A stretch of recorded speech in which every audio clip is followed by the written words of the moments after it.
Welcome to Even Tacos Fall Apart, a podcast where we talk openly and honestly with the goal of normalizing mental health conversations. I'm MommaFoxFire, and I am so grateful you're here listening today. This episode is one that I'm really excited to share. We are diving into a topic that isn't talked about enough, and that's selective mutism. My guest is Brittany Krystantos, a best-selling author, mental health advocate, and motivational speaker who has turned her personal struggles into powerful advocacy. Selective mutism is an anxiety-based condition where a person who is fully capable of speaking feels unable to do so in certain situations. It often shows up in early childhood and can be incredibly isolating. Imagine being surrounded by people who assume you're just shy or difficult when, in reality, anxiety is gripping you so tightly that speaking feels impossible. For Brittany, this was her reality from infancy until age 7. What I love about Brittany's story is that it's not just about overcoming the struggle. It's about using her experience to help others. She has taken her journey from silence to becoming a voice for those who feel unheard. She's written a book, spoken on stages, and inspired countless others who are battling anxiety, depression, and self-doubt.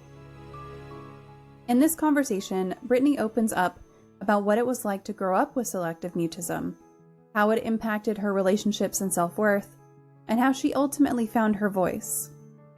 We also talk about the role mental health support systems, like understanding educators and supportive family members, can play in helping someone through this condition. If you've ever felt misunderstood or struggled with anxiety that made it hard to express yourself, this episode is for you.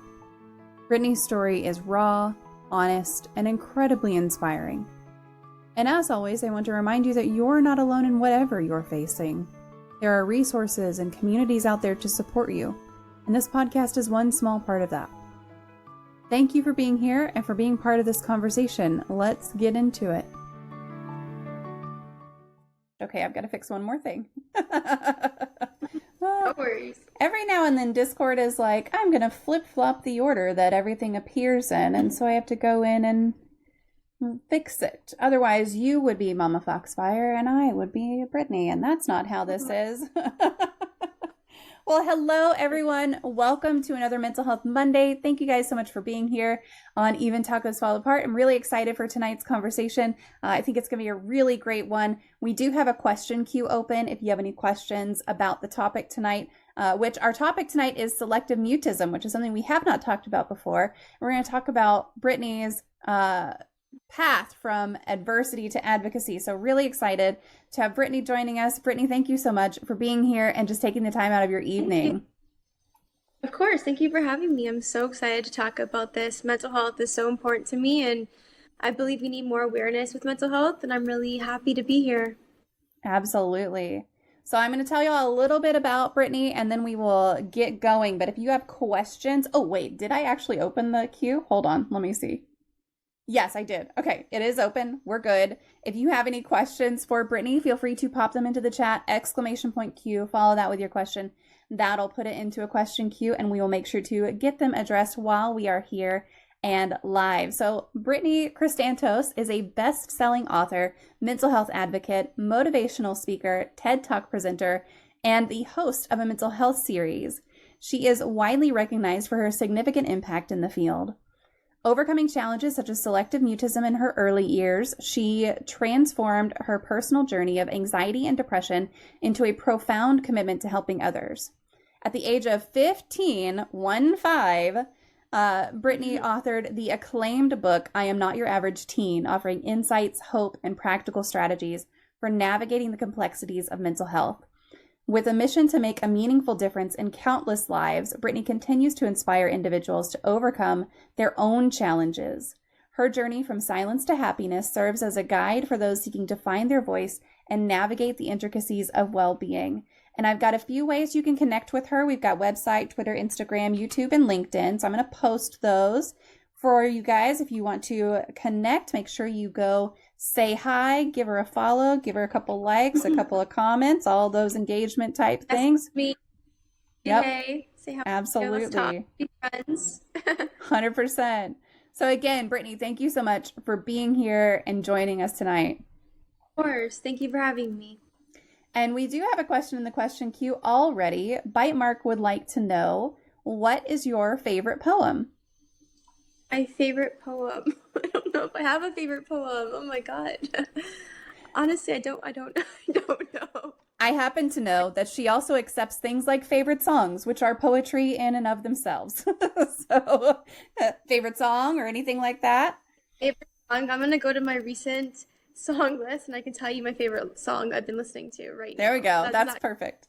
Hey, absolutely it counts. Anything. Right now, Kelly Clarkson, Dance With Me, has been on the playlist. That's my hype song. My happiness hype song. Hey, everyone needs a happiness hype song. I like that. Perfect. I'm sure I've heard that song because I do love Kelly Clarkson. I think she's one of the few vocalists that could literally do anything these days. But I can't quite think of how that one goes. So I'm going to have to listen to it after this for sure. Now, I listed off a bunch of things that you do, and I want to start by asking, what do you enjoy doing when you're not busy with your work or sharing your story or writing or anything like that? Well, I love taking daily walks lately because I'm in Canada and the weather is getting cold now. So I'm kind of utilizing like the fall weather right now. So I've been taking a lot of daily walks with my dog, cuddling with my dog, and reading books. I am a total book lover. Recently, I've been reading a special book from a special friend. It's called Speak Love to Me, and it's about men's love language. Author is D. Calloway, and it's a really interesting book about men's love language and like how to like save a lasting relationship and like what men want. It's really cool. Another thing is I love romance books. That's another thing that people don't know about me. I love romance books. And I'll be reading romance books versus like self-help books. But honestly, this book over there is really interesting. So I loved it and it was incredible. But daily walks, I said, reading books, and honestly, just yoga, working out. Like, I'm not that fun. Like some people like have a fun life. I'm not a fun person, so that's fun for me. You know what? Reading books and doing yoga and taking walks sounds like fun. I don't know what you really mean. Those people are like, oh yeah, I do yoga and I read books, and like they don't, but like I swear to God, I do that. Like that's my life. I don't go out much. Like like people in Halloween parties, they're like dressed up, and I haven't gone to Halloween party. I've just been chilling at home and keeping my peace. Yeah. Hey, there's something to be said for that. And you know what you like. There's nothing wrong with knowing what you like and doing what you enjoy and what brings you comfort. So I also like, well, I don't know if I would call the books that I read romance, but along that vein of books, do you have a favorite romance book? So I have to go to my Kindle because I like what I do is like I'll literally read books on Kindle Unlimited and then I'll like get rid of it. But yeah, I do the same thing. I don't remember favorite books. It just goes through. But I love the author Abby Glynns, and she has like I love like to go your question about like crime, but I love romance crime books, and so she has a series where like it's like the mafia at a ranch, and like girl gets kidnapped kind of thing, and they fall in love. Very different from mental health. I know. No, I get it. I read that kind of book all the time. What was the last name?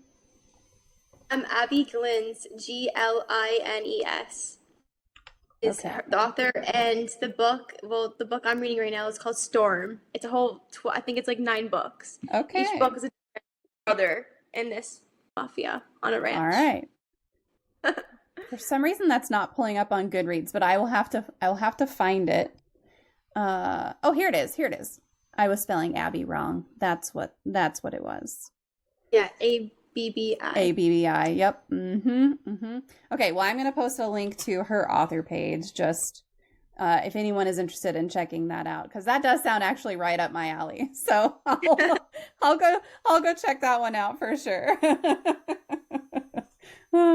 Yeah. So we are going to talk a little bit about true crime. Do you have a true crime story that fascinates you? I don't. No true crime story. That's okay. I don't have a true that I No, I don't. Yeah. I mean, listen, fictional crime sometimes is more fun to read about anyway. Do you have a favorite podcast or anything like that, or game or movie that you wish more people would take the time to read or watch? Favorite movie would be Marvel. I love the Marvel series. I'm a total nerd. I will watch the Tony Stark movies all the time. He's Iron Man is my favorite. Ultimately, my favorite movies. I love superheroes. I love the nerdiest stuff you can think of. I'm a total nerd. Favorite. What was the last question? Oh, just Favorite. podcast or yeah, Love Call Her. Yeah, I think it's super funny. it is a really good And one. good podcast. I love that. So that's one. Yeah, I love like honestly, I'm not the type to watch Love Is Blind and like reality shows. I'll be watching like Marvel movies and superheroes and all that stuff. So that's my go-to. Yeah. Call Her Daddy, for those who haven't listened to that, it's funny, but they get very serious and they talk about things to a depth that's like I learned something listening to that whole conversation. So if you haven't listened to Hmm. that one, definitely go give that one a shot because it's really, really great. It's really great. It's funny. It's meaningful. Yeah, exactly, exactly. Our topic tonight is selective mutism. So I want to, and also just your general story as well, but I want to get into the selective mutism piece of it. Can you share a little bit about what it was like growing up with selective mutism and maybe how that impacted your relationships or your everyday life? Well, growing up with selective mutism was a really hard thing because, well, first of all, the less than 1% of the population has selective mutism, and it's a really rare. Basically, let me explain this, what selective mutism is. I think people need to hear that. Basically, what it is that it's a really hard anxiety condition where the person can speak but chooses not to speak. And so I had that growing up from baby to 7 years old. I could speak, but I didn't want to. I was scared to. So Mm. you think about it like this, where in moments in your life where you feel voiceless and you feel like, you're not able to express yourself, whether you're in a bad relationship or you're in a bad place in your life. That's how it felt as a kid, not being able to express yourself, being afraid to express yourself. So to ask me, what was it like to live with selective mutism? Well, it was frightening and it was isolating and it was so scary because I had no idea why I felt like that. I just knew that I was afraid to speak. My parents took me to doctors and hearing specialists and all these different things, and I always passed the test with like number 10. Like I was Mm-hmm. incredible at hearing. I had no hearing problem, which made them realize that she has selective mutism, and so I would hide in a crowd and behind my mom. I would talk a few words to my parents, and even family members. I wouldn't talk to them, and so growing up with that definitely was hard. And then obviously as an adult, these now who obviously has overcome selective mutism, and my friends say I don't shut up ever. Sorry for my language. There are times in my life though where I will, question what I'm saying, or I don't stand up for myself, and maybe that's because I'm a people pleaser and I always want to, make people happy. But definitely know that living with selective mutism has affected my adulthood, my teen years, and who I've been and what I've gone through in my life. And so, yes, hopefully that answered that. Yeah. So do you think that growing up just with that kind of fear and anxiety around speaking, do you think that it gave you a better understanding or empathy for others who might be experiencing anxiety? Like I know so I guess when I was growing up, it wasn't really common to name that you were having anxiety or anything like that. I know now it's a lot more common to have kids who are able to articulate, actually, I'm having a lot of anxiety right now. Did that give you more empathy towards someone who might be experiencing anxiety in high school or after or anything like that? Yeah, definitely. I think that, that gave me a lot, first for me, it gave me a lot of anxiety in high school. I actually never did presentations. I would have to do it in front of the teacher all the time. I couldn't do it in front of the class. So Mm. having that definitely affected my anxiety. But like you said, a lot of people now say, oh, I have anxiety. I have anxiety. Mm-hmm. Oh my God, I have anxiety today. And there's a fine line between what is anxiety and what is severe anxiety for sure. Yeah. But back in the day, for sure, people don't talk about anxiety and mental health. I'm Gen Z, but I'm from the Gen Z generation. But when I was in high school, which was over 10 years ago already, there wasn't mental health awareness. So I can only imagine what it was like for my parents and parents' generation. But for my generation, there was no mental health awareness. There was no speaking about it. And so I felt very alone. I had a lot of shame in what I was going through. And, coming from the fact that it wasn't just, hey, I have depression now, but growing up the way I did had a lot of big effect on where I was as a teenager and how I felt and stuff like that. And like for my parents, there wasn't awareness, right? Like they didn't know what to do. And so Sure. I can't blame them for how they acted or how they didn't act, because mental health is evolving every day, and their generation, my generation didn't have it. So Yeah. I know when my youngest was diagnosed with Tourette syndrome, it was like I knew nothing. I knew absolutely nothing about it. And then all of a sudden I was dealing with this, and it's like, okay, thank God the internet is there for me to yeah, go and research all of this stuff. And there's such a wealth of information. And they have done now so many different things, as far as research into different conditions and everything. They make it publicly available. You can go and read all the studies because they're available online. That wasn't always the case. So it's like, parents, especially 10, 15, 20 years ago, couldn't go and just be like, oh, let me Google this real quick and let me see what information is out there.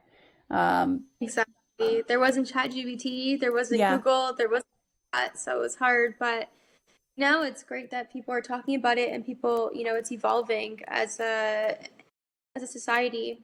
Yeah. Yeah, for sure. Oh, yeah, that's a good point. Of course, nowadays the internet will also make you think you have every illness in the DSM. That is, Growling, that's a really good point, because you can definitely go on and be like, it's the WebMD lookup, right? You're going to go on and you're going to be like, I cut off my pinky toe. And they're going to say, wow, you have cancer, you're dying next week. Like that's sometimes you get the other extreme. So Yeah. you do have to definitely have to balance, like, what information are you seeking versus what information, when you find, are you willing to critically think about and decide if it's accurate. Yeah, Especially for sure. me, a hypochondriac over here. So many times I have like a headache and I think I'm dying of cancer, and I go to my doctor. I'm like, hey, doctor, whatever her name is, I'm not going to say it on here, but I have a headache, or my heart's racing. Should I go get a heart test? She's looking at me. She's like, Brittany, come on. What did you read on Google now? Like, Yep. so. Yeah, most definitely. Are there a lot of like particular misconceptions around selective mutism that you dealt with when you were growing up? Definitely, there was a lot of misconceptions. I mean, for me, it was hard because no one understood why I wasn't speaking. And so people around me started treating me differently because they started to get like used to the fact that, hey, she's a shy kid. And I definitely, felt like an outcast. And my sister was 3 years older than me.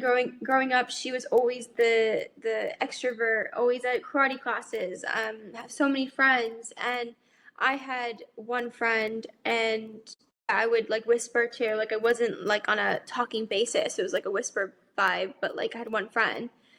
And so the misconception definitely was the fact that I was treated differently because I was different. I also felt like I wasn't good enough, and I felt invisible. And I always loved Harry Potter because Harry Potter had that invisible cape, and I always felt like that was me. And so I felt invisible for a lot of time, like a lot of years growing up. And I think now too, as an adult, there's times where I definitely feel like, I'm not good enough or I'm invisible, but people are like, look at you, you're shining. And I'm like, but I don't feel that because, we have childhood wounds, and Mm-hmm. it's a real thing. And so, definitely my childhood wound that I'm still healing and still getting through is the fact that I am good enough and my voice does matter. But I believe the misconception is for sure that no one understood it. And so they judged it really quick, family members and people around me, and they treated me differently. And I think if anyone's listening to this and they have a kid with selective mutism, or having struggles that are a little different than others, and maybe there's no awareness, the best thing for the parents to do is to treat them like any other kid and allow them the safe environment to get through it.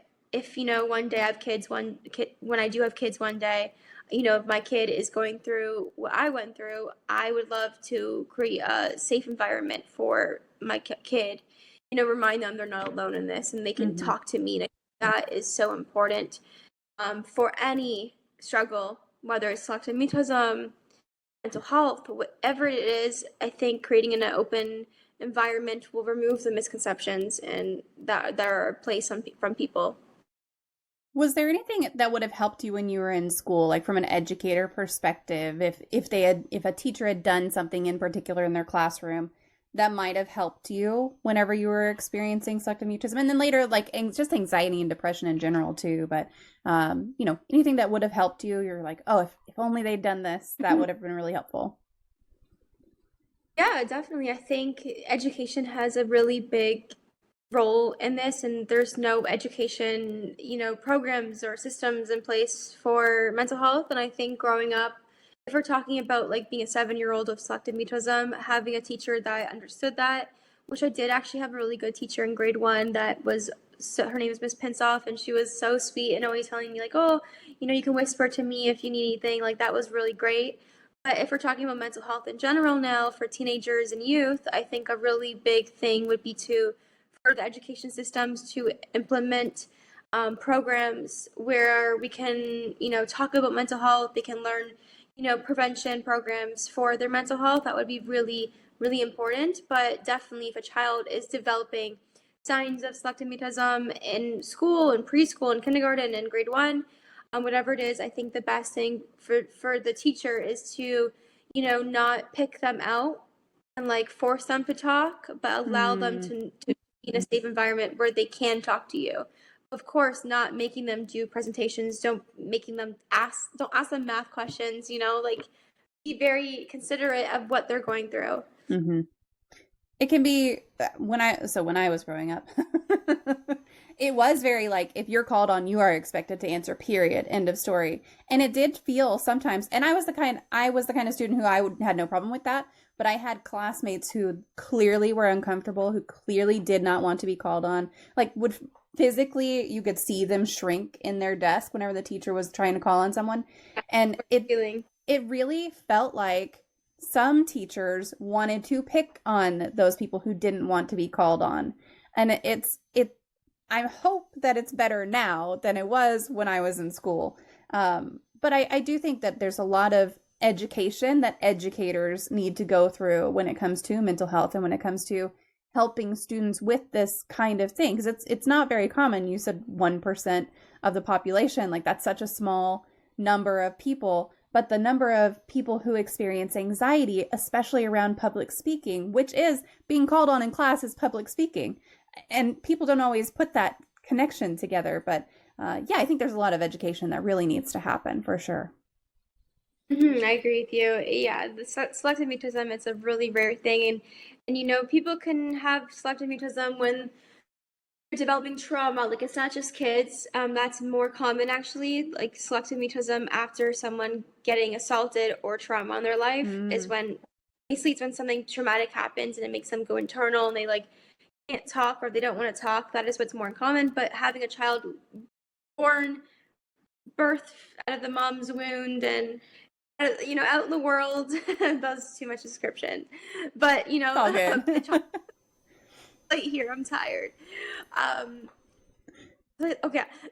it's definitely late here. It's 10 o'clock, it's my bedtime, but basically I don't know what I was saying. That's okay. Listen, we get lost here so often. I have a command for getting sidetracked, so you're good. You're in good company here.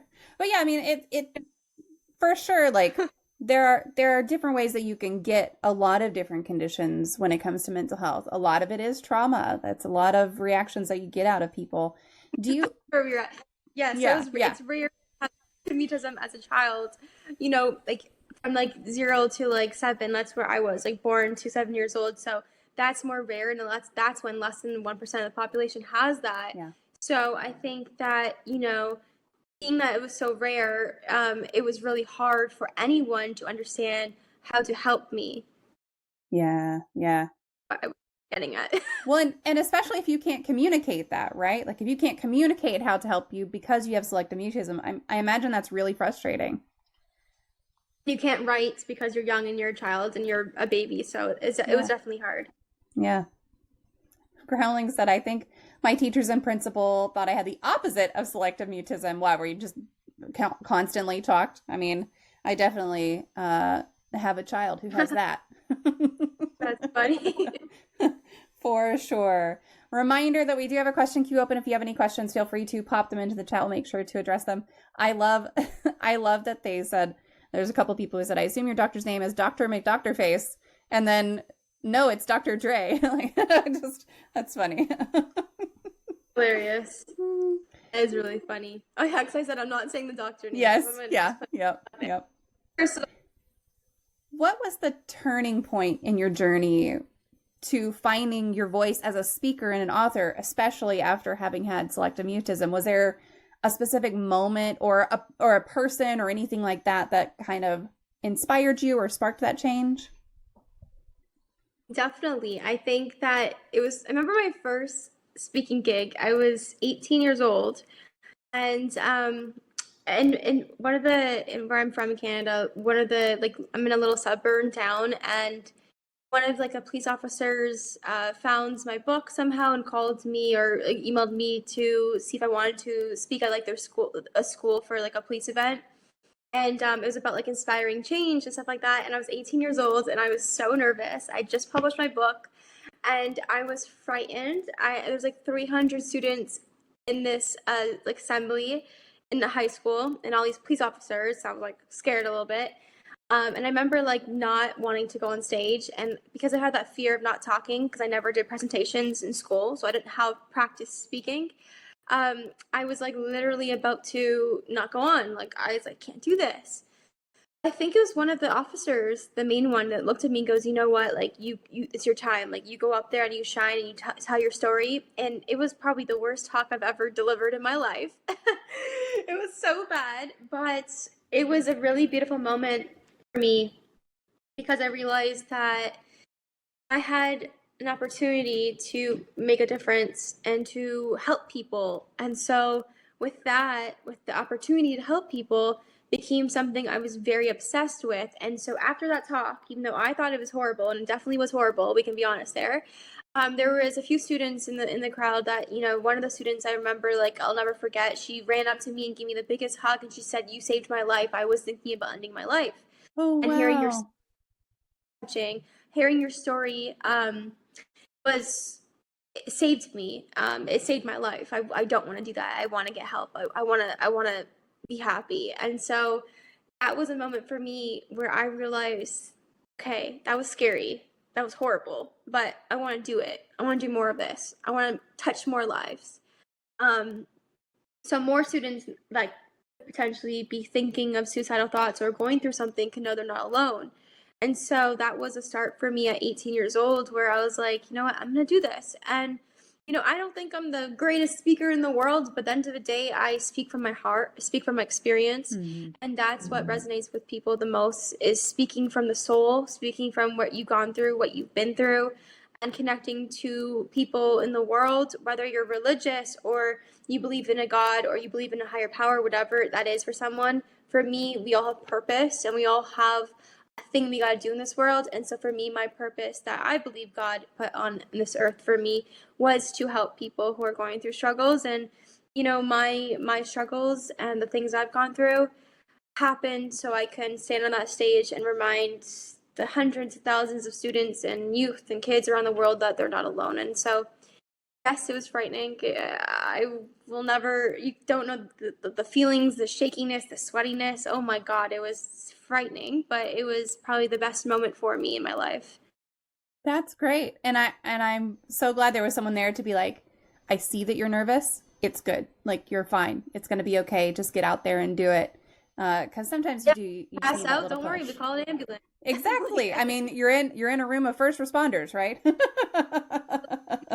I don't know if there were paramedics there, but there was police officers. Yep. At least they know how to contact them for sure. But yes, call 911. So you wrote this book at 15, and I want to take a moment because there's an ongoing conversation in the Discord community for us that regularly talks about, like, I feel like I haven't accomplished anything in my life and I'm this old and all that. So there is a tool, I'll have to look it up, but there is a tool that you can put in your age, or if you don't know what age to put in there, just put in a random age. And it will tell you people who didn't accomplish whatever their accomplishment was until that age in their life. So don't feel discouraged to hear that someone so young accomplished something so great, and Yeah. put that into the context of like your own age. People can accomplish great things no matter what their age. But to do it at 15, to write a book at 15 is very, very impressive. Thank you. What led to you writing that and deciding to share that story publicly? I just want to say one thing that you said there before I answer that is that I want people to know that no matter how old they are or where they are in their life, yeah, definitely don't feel discouraged that someone at 15 wrote a book. I mean, we all in our lives, whether we're 30, 60, 70, 80, whatever time in your life that you're finding a moment where you're like, I want to do something with my life, that's the age that you're meant to be doing it. Absolutely. And to not feel discouraged when you see other people's success or wins. And wherever you are on your path today, wherever you are on your path tomorrow, whatever's meant for you will be. And I believe we all have a purpose. And so definitely don't get discouraged of seeing other people's age and what they're doing, because what you're doing in your life is incredible, because everyone has accomplished so much in their life and overcame battles. And so that's one thing I wanted to say. And then answering your question about who inspired me to write the book, it was actually my life coach at the time. I want to say life coach because she was like a therapist / life coach.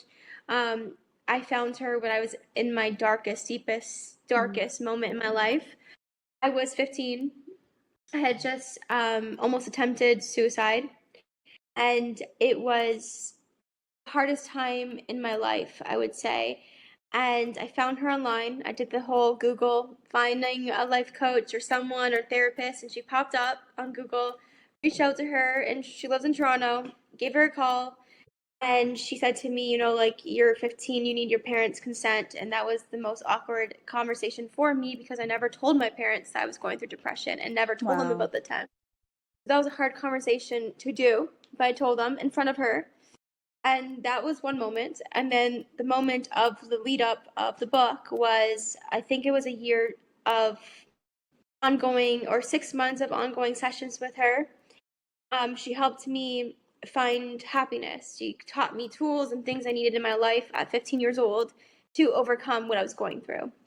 And so at one point where I would say I was in a good place mentally, she said to me, like, I believe it's time that you start writing a journal, and the journal could be an outlet for you. And then a few months later, she goes, it's time for you to take your journal and put it into a book, which became I'm Not Your Average Teen, the book I wrote. And so she pushed me and said, your story and your voice and your experiences and what you've gone through can make a difference for so many lives. And I was 16 and 15, 16, I was just turning 16 at the time. And she literally was like, you're writing a book. And I was like, no, I'm not. I don't want people to know what I'm going through. It's so embarrassing. I was one of those teenagers that's like, no, we don't talk about that. The cool kids in school won't like me. But she was like, no, you're doing that. You're writing a book. You're putting it out there and you're going to make a difference. And so I became very, very dedicated on this book. And I, like, every day after school, come home, write it, work on it, even got a part-time job to help afford this book, and got an editor and cover and learned how to even publish it myself. I was so young. And so that's how it happened. And because of her, I'm on this path today. And, as frightening as it is, she helps me overcome those fears. And I remember the last conversation we had at that time was this whole idea that I felt like my voice didn't matter.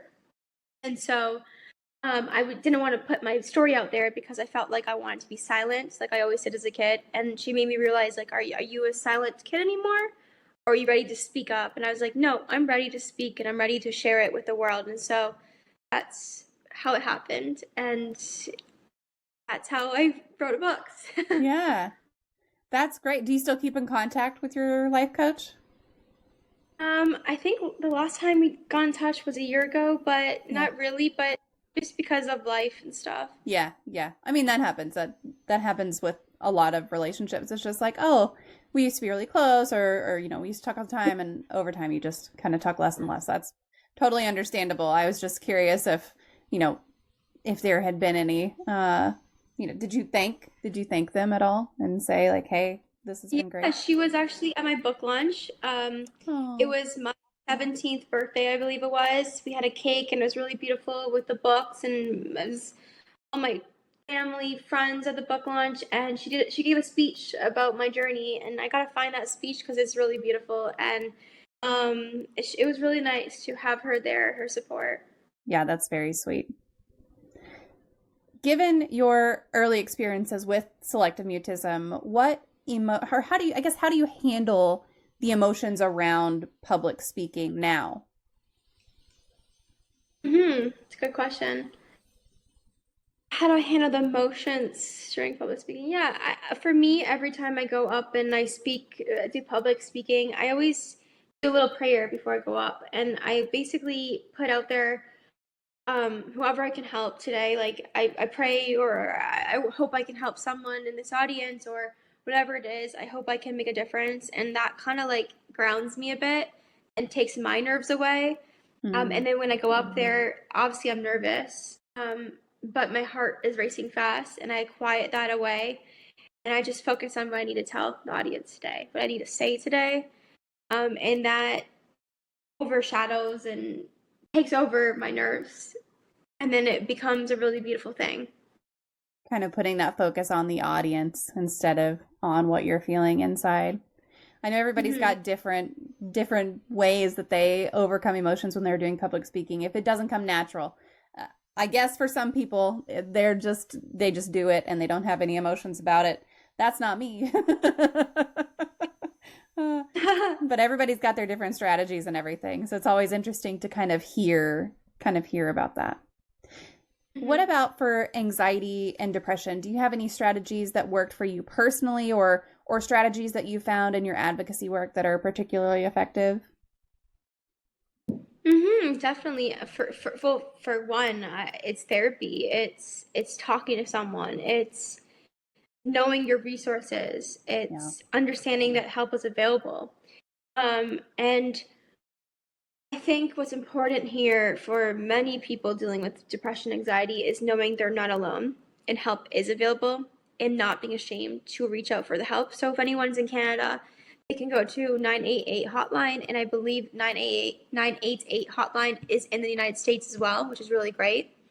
So that's number one, knowing your resources, knowing where the help is, and if you don't, and and then the next thing also is knowing that you can always go down. You can go to community centers. You can go to schools. Like if a kid is dealing with struggles, they can go to their guidance counselor and talk about their struggles. But for sure, number one thing with mental health, depression, anxiety is getting the help, no matter how bad it is, because nobody should be feeling alone during their struggles. Yeah. And I just did the command also. If you're interested in any sort of resources, you can go to any of those. And then also, if you go to tacosfallapart.com, there's a way to find resources worldwide. No matter where you are, you should be able to find something that can help you. So lots and lots of resources. And then I put the 988lifeline.org website as well. So any of those are great. There's a lot of hotline numbers and everything that you'll see on the screen. Anything that you could need, hopefully you'll be able to find something. And if you can't, please reach out because that's what we're here for. So now, Exactly. when you started sharing your story, did that change your perspective at all on your own mental health or on other people's mental health? Just the nature of sharing and getting all of that out there. Definitely, sharing my story became a really beautiful thing to do, and the change in the nature of that was just the fact that I got to connect to so many beautiful lives and beautiful souls. And for me, the most incredible thing is meeting people all the time and hearing their stories and hearing their vulnerabilities. And I believe it's the most incredible thing in my job is that I get to meet and hear such brave souls all the time. And that's what makes what I do so incredible. Yeah, absolutely. And just hearing other people's stories and everything is why I do this. Because it's so much fun to learn about someone else's experience rather than read a book on a topic or something like that. It makes it so much more personal to be able to kind of connect with that one-on-one situation and everything. I know mental health advocacy has come a long way. We talked about that earlier. I also know that there's still a lot of work to be done, a lot of changes to be made. What changes would you like to see in the way that society approaches mental health, especially for young people? Yes, for one, I believe that we need to take away the stigma around mental health, no matter what. I believe the shame needs to be removed. There's so many people that have unsupportive parents because their parents are old school and they don't understand mental health. And so that is something that we need to do as parents need to do better. As parents, we need to understand, be educated on mental health. And so if we're asking about the changes that people, society can do for mental health, it's simple. It's learning. It's about learning different ways about mental health, learning how you can better communicate with your kids or your friends, because the worst thing in the world is being too late. That's the worst guilt anyone could ever go through. And so doing your effort to be there for people, whether they say they need help or not, because most of the time when someone is struggling with mental health, they don't ask for help. It's simple, you know? Yeah. Yeah, I mean, that sums it up really well. It's just the education piece, which is something that that's come up several times in our conversation, just that self-education and making sure that that is available to a broader audience as well. Well, we are coming up on our last couple of questions. So folks who are here in the chat while we are live, feel free to ask anything that you want to ask. Make sure you get it in before we reach the end here. But I would like to go ahead and continue here with the next question, which is, what is your favorite life hack? Oh, life hack. Well, there's a few things. Okay, as a young adult, it's so important to make appointments at the doctor's office. Okay, when you're 26 years old, life hack is don't wait for your mom to make appointments for you. That's just something I learned recently. Yes. But really, the life hack is definitely going with the flow and being okay with changes, being okay with people coming in and out of your life, being okay with growth is a life hack for sure. Being okay with transitions in your life. Learning as you grow, as you get older, you learn more stuff. Relationships happen. People break up. People are friends. They're not friends anymore. Like, as life goes on, we change and we evolve. And so I think the biggest life hack is going with the flow and being okay with the uncomfortable.